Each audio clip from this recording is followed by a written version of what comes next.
I bought my own house and let my retired parents live with me. Then Mom moved my brother in and demanded my room. When I refused, they threw my belongings out, so I gave them 24 hours to leave.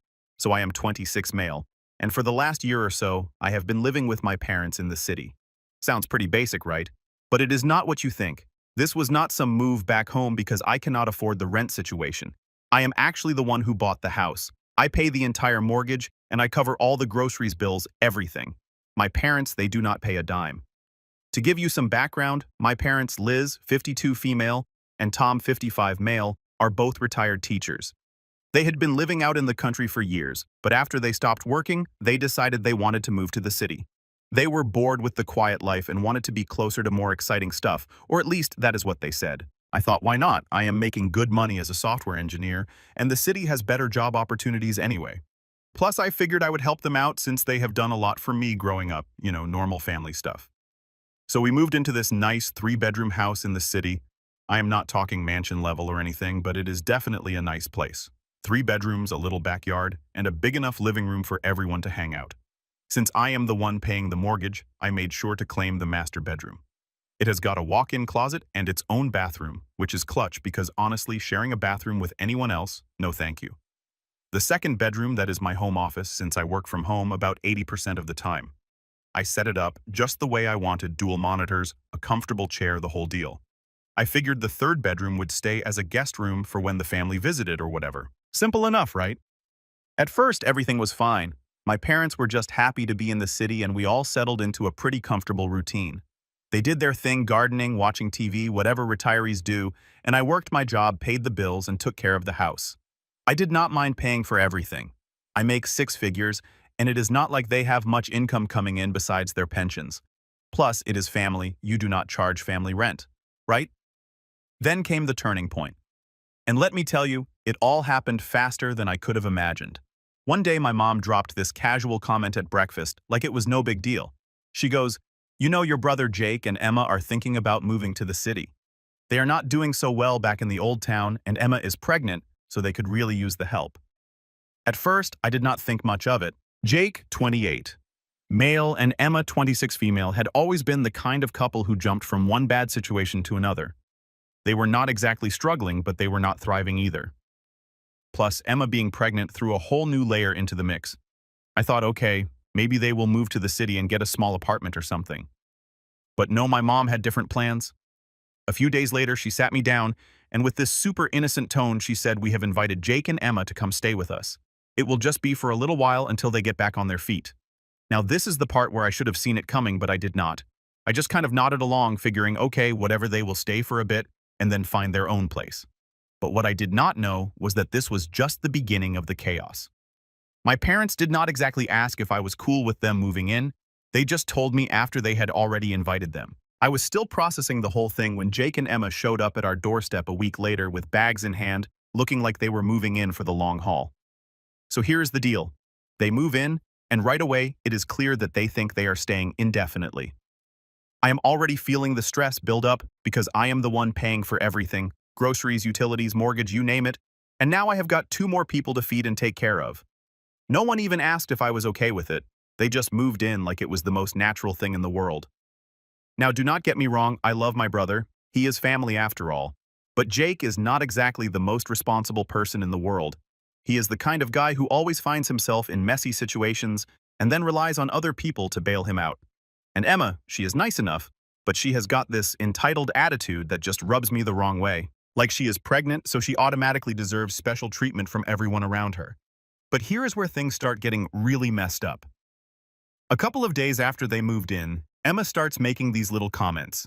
You know, the type that seem harmless, but are actually really annoying. She would say things like, "This place is so big, it must be hard for you to clean it all by yourself, or I cannot wait until the baby is here. We are going to need a lot of space for all the baby stuff." I did not think too much of it at first, but then came the kicker. One evening, after I just finished a long day of work, Jake and Emma pulled me aside and said they wanted to talk. I thought, all right, maybe they are going to apologize for taking up space and eating all the food without offering to help. But nope. Instead, Emma, all casual, says, "So we have been thinking it would make more sense for us to take the master bedroom." I just stared at her. I could not believe what I was hearing. We need more space. Jake added, like it was obvious. The baby is going to need a lot of stuff, and your room has the walk-in closet and the private bathroom. Now keep in mind, I pay for the entire mortgage. The house is in my name. I also pay for all the groceries, and I have been supporting the whole household without asking for anything in return. And here they were asking me to give up my own bedroom. I was floored. I could not even respond right away. It was like the audacity just hit me all at once. Finally, I said, "Why do not you just take the spare room? It is plenty big, and it is already set up for guests." Emma was not having it. "But that room does not have a walk-in closet, and the baby is going to need space." I stared at them for a few seconds, trying to stay calm. "I am not giving up my room," I said, keeping my voice as steady as I could. "You can have the spare room, or you can find somewhere else to stay." Jake looked a little shocked that I was not just caving in, but Emma, she looked downright offended, and that is when I realized this was not going to end well. Alright, so after that awkward conversation where Jake and Emma straight up asked me to give up my room, I thought that maybe they would realize how ridiculous they sounded and back off. I mean, who in their right mind asks the person paying the mortgage, buying the groceries, and keeping the lights on to just give up their space like that? But nope, of course, that is not what happened. The next couple of days I started noticing these little things. For one, Jake and Emma were suddenly really comfortable, like too comfortable. They would spread their stuff out all over the living room, had their shoes kicked off near the couch, and Emma was already talking about where she was going to put all the baby stuff, like the house was theirs or something. I was not saying anything yet, but it was building up inside me, that feeling that something was about to go down. So one day I had to go into the office for a few hours. Normally I work from home, but sometimes I have meetings that I cannot miss. Anyway, I get home around lunchtime to grab something to eat, and I notice something strange as soon as I walk in. My stuff, my personal stuff, is in the hallway. My clothes are in a pile on the floor. My computer monitor is just sitting there unplugged, like someone was in the middle of moving it. My heart is already starting to race because I know what this means, but I had to see it for myself. I walk to my room, and sure enough, there is Emma standing in the middle of it, packing up the last of my things. She does not even look surprised when I walk in. She just glances over at me like, "Oh, hey, I was just finishing up." I could not believe it. "What the hell are you doing?" I blurted out, probably louder than I meant to. She had the nerve to look all calm and collected, like this was no big deal. "Your mom said we could start moving our stuff in here. The baby is coming soon, and we need the space," she said, like it was the most normal thing in the world. I could feel my blood boiling, my mom said. My mom, who does not pay a single cent toward the mortgage, thought it was okay to just hand over my room to Jake and Emma without even talking to me. I was not about to let this slide. "No," I said, stepping into the room. "You are not moving into my room. I already told you guys to take the guest room." Emma did not like that. She crossed her arms and gave me this look like I was the one being unreasonable. "The guest room is too small for the baby, and there is no closet. We need more space." I was not having it. "I do not care. You are not taking my room. I am the one paying the mortgage. I am the one who has been paying for everything in this house, and you and Jake are not even contributing anything. If you need more space, you are welcome to find your own place." At this point, I was really angry, and I could tell Emma was getting upset too, but I did not care. She did not back down, though. "Your mom said it was fine," she repeated like that was the final word. Now here is where I lost it. I marched back out of the room, grabbed my phone, and called my mom, who, by the way, was not even home at the time. The second she answered, I did not even let her say hello. "Mom, did you tell Jake and Emma they could move into my room?" There was a long pause on the other end, like she did not know what to say. Finally, she admitted, "Well, I thought it would be the best solution. They need the space, and you already have the office. It is not like you are using the room for much." I could not believe what I was hearing. "Are you serious right now?" I snapped. "I pay the mortgage. I pay for all the groceries. I pay the bills, and you think it is okay for Jake and Emma to just take over my room?" My mom tried to calm me down, saying it was not a big deal and that we are all family, but I was done listening. I am not giving them my room, and if they do not move their stuff out, they are going to need to find another place to stay. By this point, Emma must have heard me because she came storming out of the room looking furious.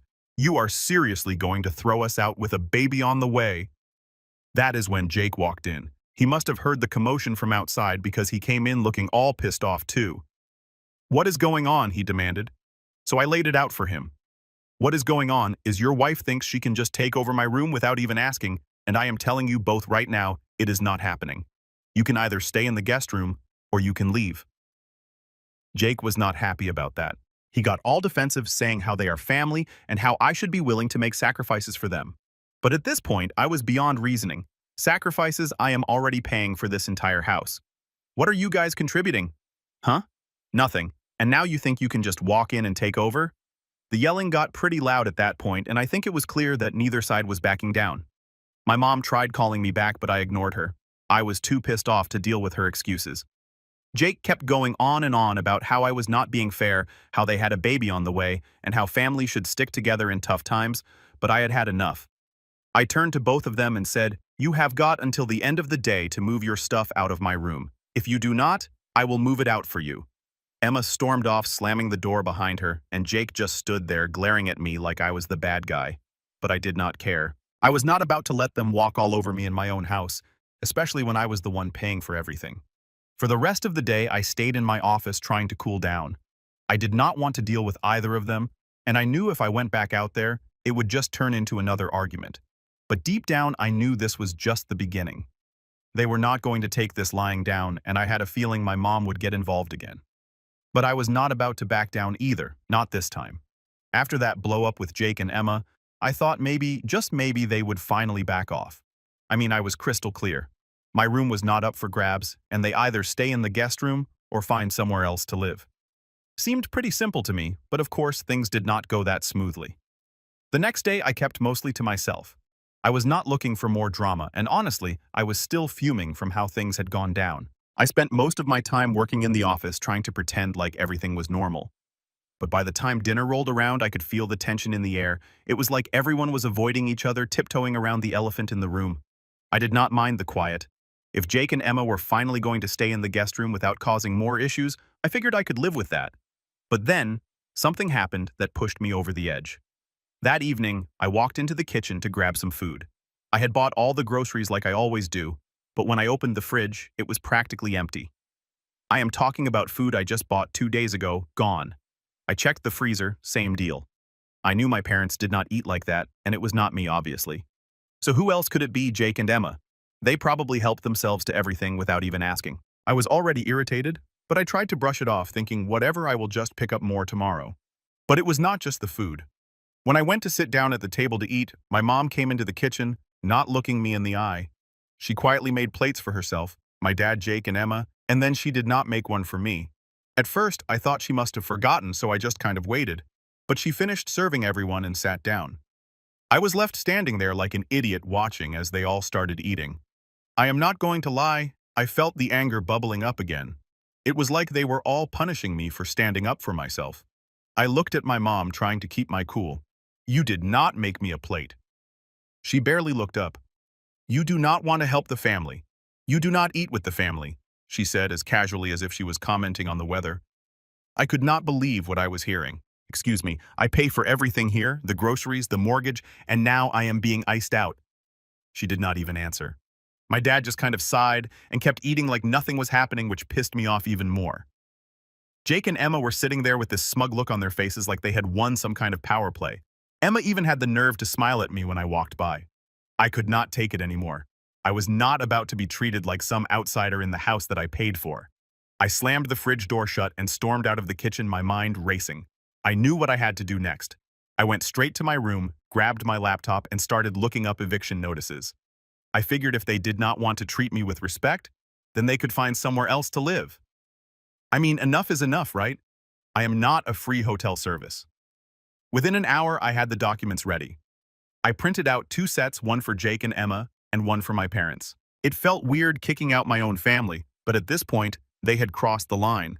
They had been disrespecting me for weeks, acting like the house was theirs, and then freezing me out because I would not cave to their ridiculous demands.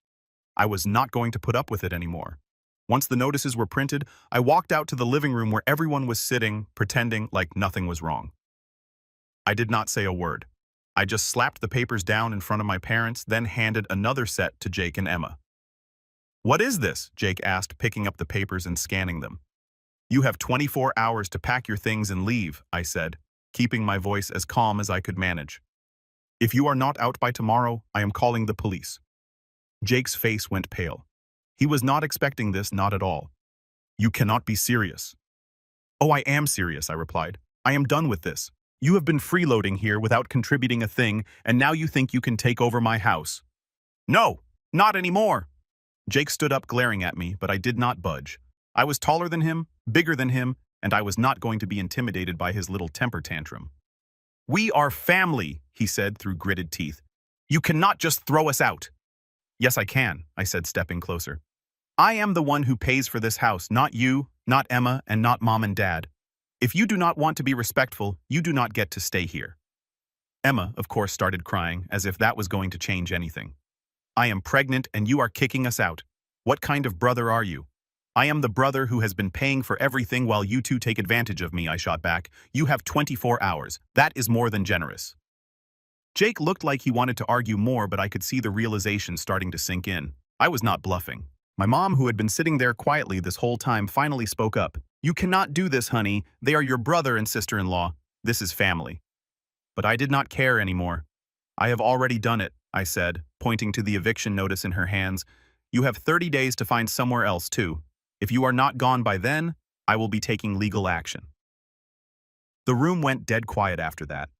My dad did not say a word, just sat there staring at the table like he did not know what to do. My mom looked like she was about to cry, but I was not backing down. This was not about being nice anymore. This was about standing up for myself and not letting them walk all over me. After a few long minutes, I walked back to my room, leaving them to process everything. I locked my door, sat down at my desk, and took a deep breath. I had just done something I never thought I would have to do, kick out my own family. But you know what? It felt good. It felt right. I was not going to be taken advantage of anymore. The house was dead quiet for the rest of the night. No one came to my door. No one tried to argue with me. I think they all realized that I was not messing around anymore. If they did not respect me, they did not deserve to live here. I slept better that night than I had in weeks. Update 1.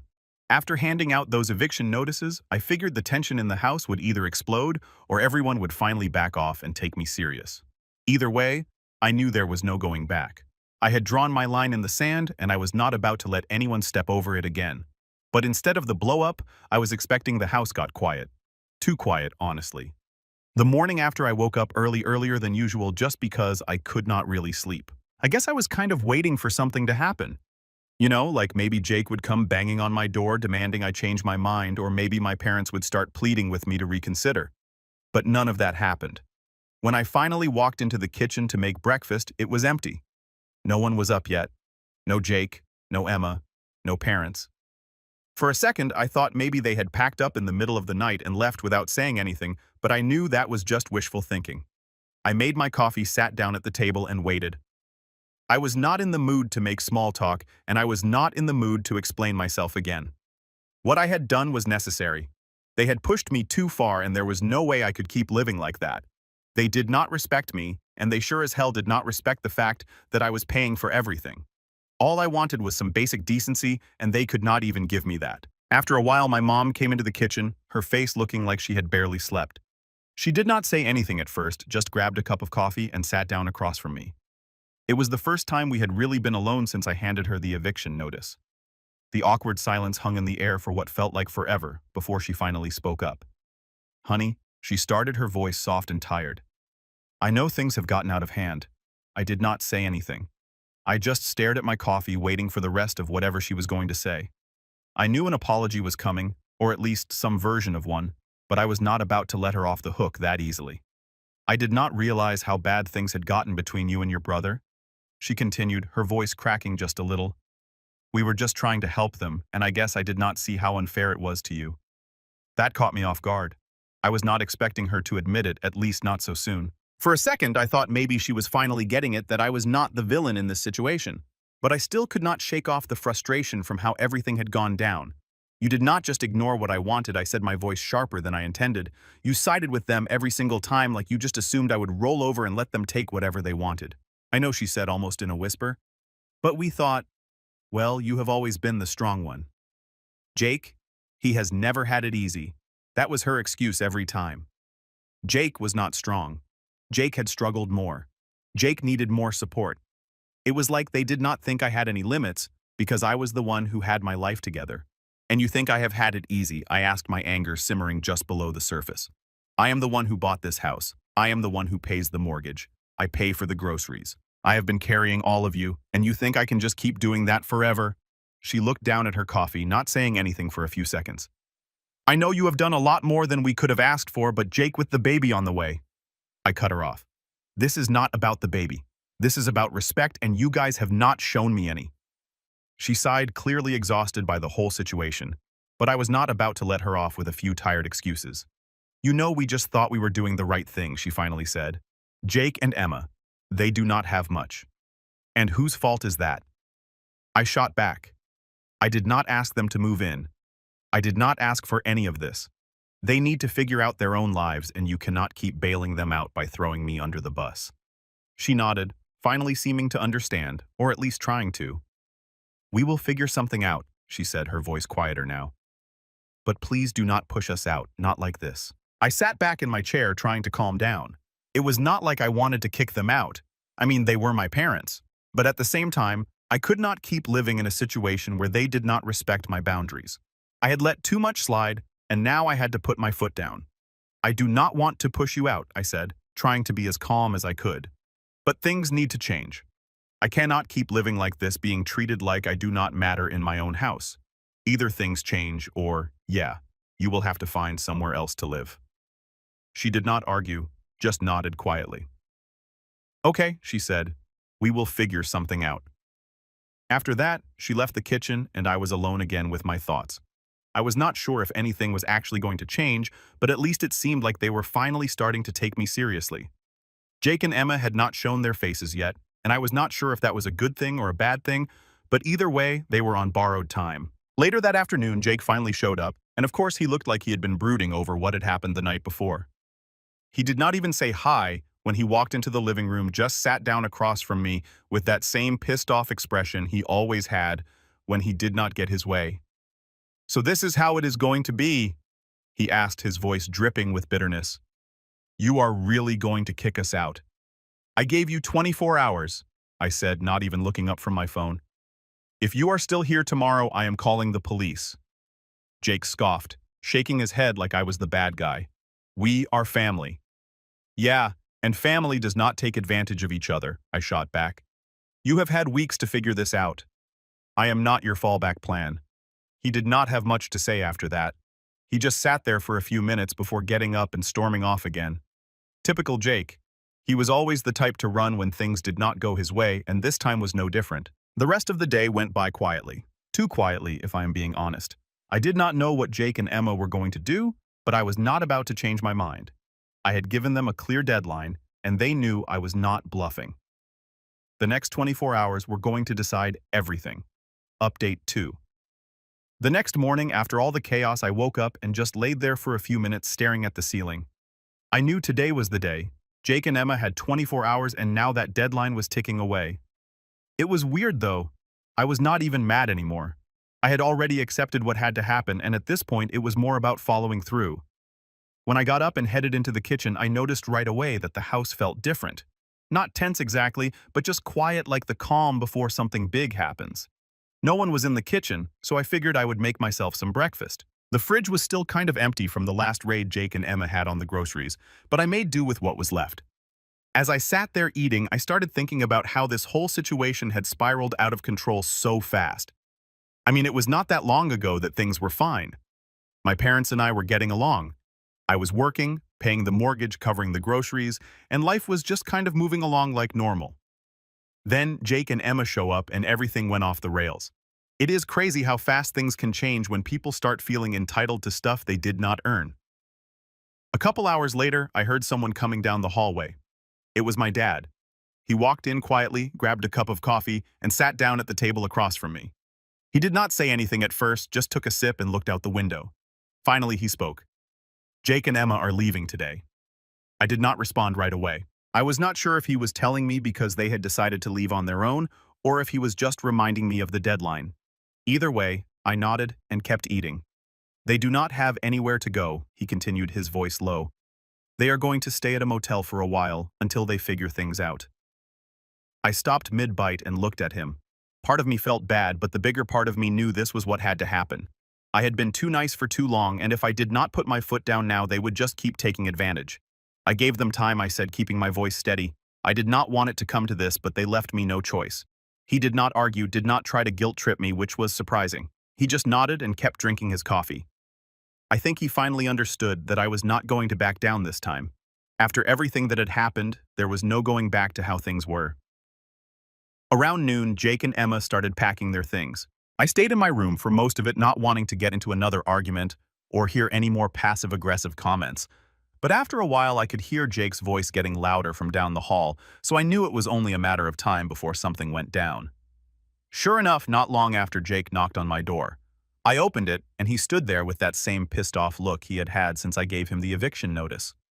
"You are really going to let this happen?" he asked, his voice sharp. "You are just going to kick us out like this?" I leaned against the doorframe, crossing my arms. "I gave you 24 hours. I told you what needed to happen." He shook his head, his jaw clenched. "We are family, man. You do not do this to family." I took a deep breath, trying to keep calm. "Family does not take advantage of each other. I am not just kicking you out for no reason. You have been freeloading here for weeks without contributing anything. I have been paying this mortgage, the groceries, everything, and instead of being grateful, you tried to take my room and push me out of my own house. I am not going to let that happen." Jake did not say anything for a few seconds. I could tell he was mad, but there was nothing left for him to argue. He knew I was right, even if he did not want to admit it. "So that is it, huh?" he finally muttered. "You are just throwing us out." "I am giving you the same option I gave you yesterday," I replied. "You can find a way to live somewhere else, or you can stay in the guest room and actually respect me and my space. But if you cannot do that, then yeah, you are leaving." Jake glared at me, then turned and walked away without another word. I closed the door and let out a long breath. It was exhausting, but I knew it had to be done. By mid-afternoon, Jake and Emma were gone. I did not see them leave, and honestly, I did not want to.